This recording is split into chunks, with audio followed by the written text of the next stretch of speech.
राधे राधे। जय श्री कृष्णा भक्तों, आज हम आपके लिए लड्डू गोपाल जी की एक ऐसी दिल दहला देने वाली घटना लेकर के आए हैं जिसे सुन कर के आपको भी बहुत ज़्यादा गुस्सा आने वाला है उस औरत के ऊपर जिसने लड्डू गोपाल के साथ ये हरकत की है। तो कृपया वीडियो को पूरा देखिएगा, तभी आपको समझ में आने वाला है कि लड्डू गोपाल के साथ आखिर में उस औरत ने क्या हरकत की। तो आइए शुरू करते हैं। भक्तों, एक गांव में एक दंपत्ति रहते थे। उनके 2 बेटे थे। उन्होंने दोनों बेटों की शादी एक साथ ही कर दी थी। तो दोनों की जब शादी हो गई, कुछ दिन तो सब कुछ बहुत ही अच्छा चला, कोई दिक्कत नहीं हुई, हंसी खुशी से दिन बीत रहे थे। लेकिन अब अचानक से ही उन दोनों दंपतियों की मौत हो गई। किसी दुर्घटना में उन दोनों की मौत हो गई थी। तो इसी वजह से अब तो घर में मातम सा छा गया था। वहाँ पर हर वक्त बस उदासी सी छाई रहती थी।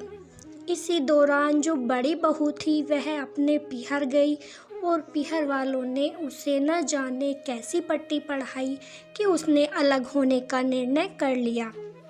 जब वह अपने घर ससुराल में वापस आई तो उसने अपने पति से अलग होने की बात करनी शुरू कर दी। पति ना चाहते हुए भी अपनी पत्नी की होड़ लेने लगा और उसने अपने छोटे भाई को अपने आप से अलग कर दिया। अब घर तो एक ही था, लेकिन कमरे बढ़ चुके थे, रसोइयाँ बढ़ चुकी थी, आंगन दोनों का एक ही था। अब तो जेठानी अपनी देवरानी को देख देख कर ना जाने क्यों इतना जलने लगी थी कि वो हर वक्त उससे दुश्मनों वाला व्यवहार करने लगी। अब कुछ समय बीता तो जेठानी के एक लड़का हुआ।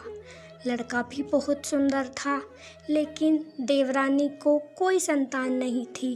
अब तो जेठानी देवरानी को अपना बच्चा भी नहीं लेने देती थी। अगर गलती से बच्चा रो रहा होता था और देवरानी का मन करता कि मैं इसे गोद में उठा लूं, तो वो उससे झट से छीन लिया करती थी।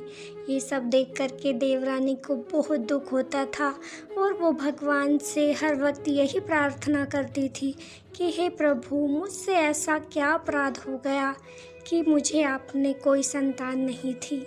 आज दीदी भी मुझे ताने मारने लगी है। मैं कब तक इनके ताने सहूँगी प्रभु, मुझे भी कोई संतान दे दो। एक दिन उसका मन बहुत ज़्यादा परेशान था, तो उसके पति ने कहा कि तुम अपने मायके हो आओ, तुम्हारा मन भी बहल जाएगा और तुम्हें अच्छा भी लगेगा। अब पत्नी अपने पति को लेकर के मायके चली गई।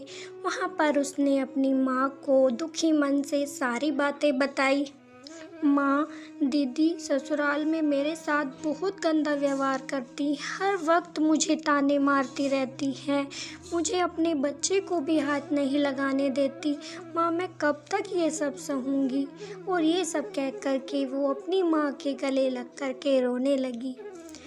माँ ने अपनी बेटी की हालत देखी तो उसे बहुत दुख हुआ और दुखी मन से अपनी बेटी को कहने लगी, बेटी तू चिंता मत कर, तूने किसी का बुरा नहीं किया है। एक ना एक दिन प्रभु तुम्हारी भी ज़रूर सुनेंगे, तुम्हारी गोद भी ज़रूर भरेंगे, तुम विश्वास रखो।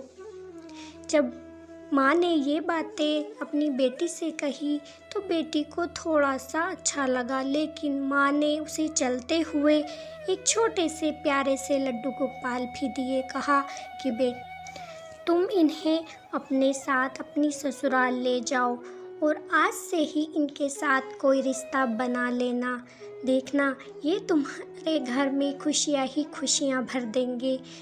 लेकिन जब उस लड़की ने उन लड्डू गोपाल को देखा तो ना जाने उसे क्या हो गया, उसकी आंखों से खुशी के आंसू निकलने लगे और उसने अपने लड्डू गोपाल को झट से अपनी गोद में ले लिया। उसे ऐसा लग रहा था जैसे मानो उसका बच्चा उसे मिल गया हो। उसका मन अलग सा ही महसूस कर रहा था जब उसने लड्डू गोपाल को पहली बार अपनी गोद में लिया। अब तो वह बहुत खुश थी और वह अपने पति के साथ अपनी ससुराल आ गई। ससुराल आकर के उसने जब दरवाज़ा खोला तो जेठानी ने देखा कि ये तो अपने साथ लड्डू गोपाल लेकर के आई है, तो उसकी मजाक बनाने लगी। बच्चे तो पैदा होते नहीं हैं, लड्डू गोपाल लेकर के आई है, लड्डू गोपाल की सेवा करेगी। लेकिन अब तो देवरानी का मन इतना ज़्यादा पक्का हो चुका था कि उसे किसी की बातों का बुरा भी नहीं लग रहा था। उसका मन लड्डू गोपाल ने इतना ज़्यादा बदल दिया था, बस उसे तो अपने लड्डू गोपाल ही दिखाई दे रहे थे। अब दोनों पति पत्नी लड्डू गोपाल को अपने कमरे में लेकर के आए। अगले दिन से ही उन्होंने उनकी सेवा पूजा शुरू कर दी। बड़े अच्छे से उनकी सेवा पूजा करती, अपने घर का काम निपटाती और अपने लड्डू गोपाल की सेवा में ही लगी रहती। अब तो उन्हें बच्चों की तरह दुलार करती, बातें करती, लड़ाई करती, रूठती, मनाती, सब काम वह लड्डू गोपाल के साथ करने लगी, जैसे कि वो सच में ही उनका एक बच्चा हो। लेकिन एक दिन जेठानी जब आंगन में अपना कुछ काम कर रही थी तो उसने कमरे में से दोनों देवर और देवरानी की हंसने की आवाज़ सुनी। तो उसने जब खिड़की में से देखा तो वे लड्डू गोपाल से इस तरीके से बातें कर रहे थे जैसे किसी बच्चे के साथ बातें करते हैं, और खूब हंस रहे थे, खूब मजाक कर रहे थे। ये सब देख करके तो जेठानी के तन बदन में आग लग गई। उसे उनकी खुशी तनिक भी बर्दाश्त नहीं हुई। अब तो उसकी आंखों में लड्डू गोपाल खटकने लगे। वह सोचने लगी कि जब से ये लड्डू गोपाल आए हैं ये दोनों कितने खुश रहने लगे हैं। इन्हें कुछ भी बुरा भला कहो, इन्हें तो बुरा लगता ही नहीं है। हर वक्त बस लड्डू गोपाल करते रहते हैं। इस लड्डू गोपाल का तो मुझे ही कुछ करना पड़ेगा। अब जब ये जेठानी बात सोच रही थी उससे थोड़ी देर बाद ही वह कपड़े सुखाने छत पर चली गई। उसने कपड़े सुखाए और कपड़े सुखाने के बाद जब वो नीचे आ गई तभी तेज़ हवाएं चलने लगी, तूफान आ गया। तो उसकी जो साड़ी थी वह उड़कर न जाने कहाँ चली गई। जब वह छत पर कपड़े उतारने गई तो उसे सारे कपड़े तो मिल गए लेकिन साड़ी नहीं मिली। उस वक्त उसने इतना ध्यान भी नहीं दिया क्योंकि तेज बारिश भी आने वाली थी, तो वो जल्दी से नीचे आ गई। अब उसे पता ही नहीं चला कि उसकी साड़ी भी उड़कर चली गई है। अब अगले दिन जब देवरानी ने लड्डू गोपाल को उनको स्नान कराया और उन्हें मंदिर में विराजित कर दिया और फिर किचन में खाना बनाने गई, तभी जेठानी ने मौके का फ़ायदा उठाया और मंदिर में से लड्डू गोपाल को उठाया और उन्हें अपने आंचल में छुपा करके घर के पीछे वाली जगह पर एक कुआं था, पुराना कुआं था, वहाँ पर उन लड्डू गोपाल को फेंक दिया और वहाँ से जल्दी जल्दी भाग आई कि उसे कोई यहाँ पर खड़े हुए देख न ले। अब तो भक्तों उस औरत ने जब ये सब किया ना तो उसे थोड़ी भी तकलीफ़ नहीं हुई कि उसने लड्डू गोपाल के साथ ये क्या कर दिया है। उसने प्रभु को ही कुएं में फेंक दिया। अपनी ईर्ष्या के चलते, अपनी दुश्मनी के चलते उसने इतना बड़ा कदम उठा लिया। लेकिन भक्तों यहाँ से कहानी आप थोड़ा सा ध्यानपूर्वक सुनिएगा, क्योंकि जो वो साड़ी उड़ी थी ना वो भी एक प्रभु की लीला ही थी। तो आप कहानी को बहुत ध्यान से सुनिएगा, आपको बहुत अच्छी लगने वाली है आगे ये कहानी। तो भक्तों जेठानी तो घर आ गई। अब देवरानी ने खाना बनाया, थाली अच्छे से सजाई और मंदिर में गई अपने लड्डू के लिए खाना लेकर। कहने लगी, देखो लड्डू, मैंने आज तुम्हारे लिए खीर बनाई है। जैसे ही उसने देखा कि लड्डू गोपाल तो मंदिर में थे ही नहीं, ये देख कर के तो वो बहुत ज़्यादा घबरा गई कि लड्डू गोपाल अचानक से मंदिर से कहाँ चले गए। उसने इधर उधर देखा लेकिन उसे लड्डू गोपाल कहीं नहीं दिखे। फिर वह अपने कमरे में गई, कमरे में भी उसे लड्डू गोपाल नहीं मिले। पूरा घर उसने छान मारा, छत पर गई, उसे कहीं भी लड्डू गोपाल नहीं मिले। अब तो वह बहुत ज़्यादा डरने लगी। उसने रोते रोते अपने पति को फ़ोन किया कि जल्दी से घर आओ, लड्डू नहीं मिल रहे हैं, पता नहीं लड्डू कहाँ चले गए।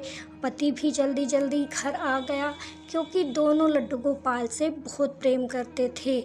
और जैसे ही पति घर आया तो वह अपने पति के गले लग कर के रोने लगी कि मुझे मेरे लड्डू से मिला दो, मुझे नहीं पता वो कहाँ चले गए हैं, मैं उनके बिना नहीं रह पाऊँगी, एक पल भी मैं अपने लड्डू के बिना नहीं रह सकती, मुझे मेरे लड्डू चाहिए। जब वह ये बातें कर ही रही थी तो अचानक से जेठानी भी चिल्लाने लगी कि मेरी नई साड़ी कहाँ चली गई, मेरी साड़ी तो यहीं पर थी, ज़रूर इसी ने चुराई है। मतलब उस पर उल्टा दोष लगाने लगी। एक तो वो वैसे ही बहुत परेशान थी, ऊपर से साड़ी चुराने का दोष भी उसने अपनी देवरानी पर ही लगा दिया। वो तो वैसे ही बेचारी बहुत ज़्यादा परेशान थी। तभी देवरानी ने जब जेठानी की ये बातें सुनी तो उसका रो रो कर और भी ज़्यादा बुरा हाल हो गया। उसने कहा, दीदी आपको तनिक भी शर्म नहीं आती है, मेरा लड्डू खो गया है, मैं वैसे ही इतनी परेशान हूँ, ऊपर से आप साड़ी भी मेरे ही गले बांध रही हो कि मैंने चुराई है।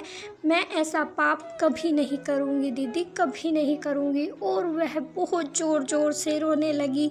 तभी अचानक से उसे चक्कर आ गए।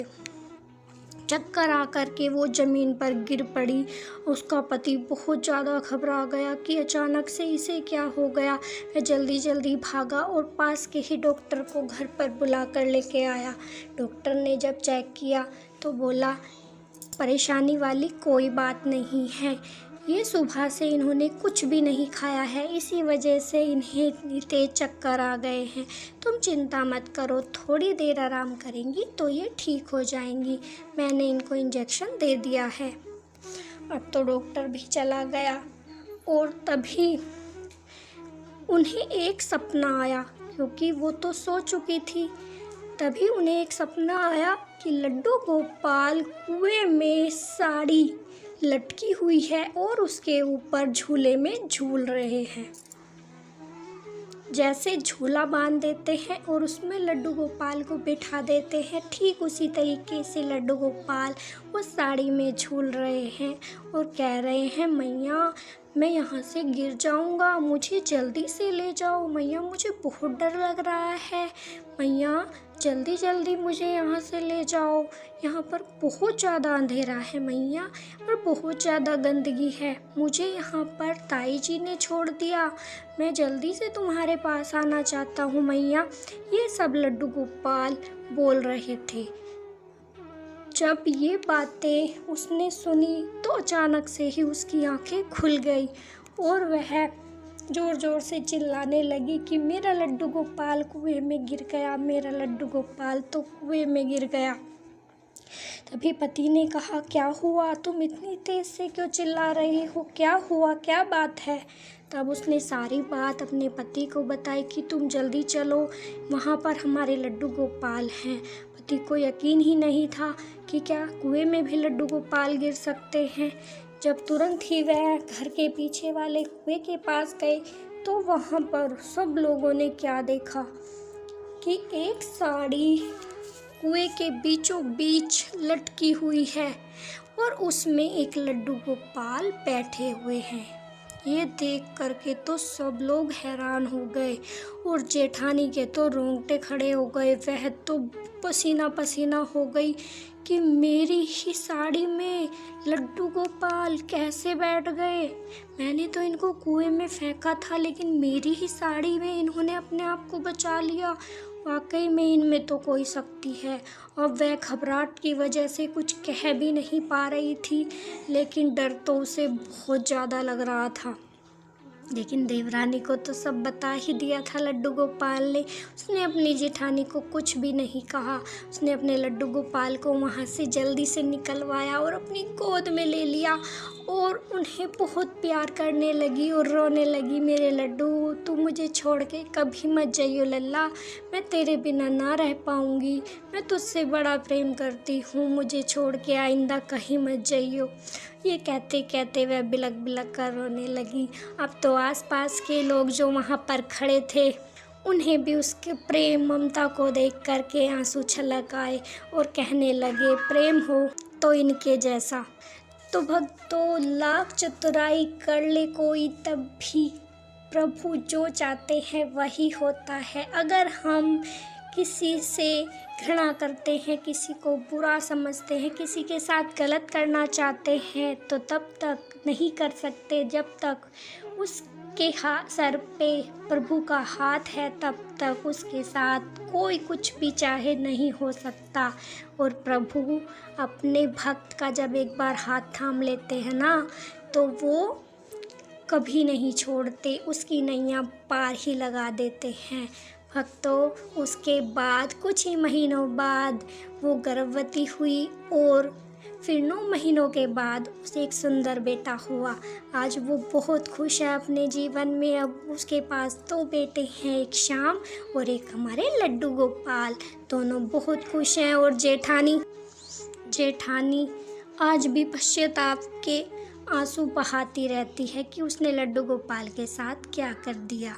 आपको अगर हमारी ये कहानी अच्छी लगी हो तो वीडियो को लाइक कीजिएगा, चैनल को सब्सक्राइब कीजिएगा। फिर मिलेंगे।